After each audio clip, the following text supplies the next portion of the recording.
Ты используешь только 10% своего мозга. Наверное, вы тоже слышали этот миф. Звучит красиво, как будто внутри тебя скрыт режим гения.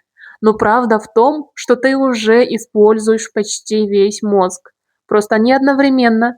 Когда ты читаешь, работают одни зоны. Когда нервничаешь– другие. Когда вспоминаешь, включаются еще другие. Мозг не лампочка, которую можно включить на максимум. Он не включает все сразу, потому что это как держать все приложения открытыми. Система просто зависнет. Если бы 90% реально не работало, ты бы просто не выжил.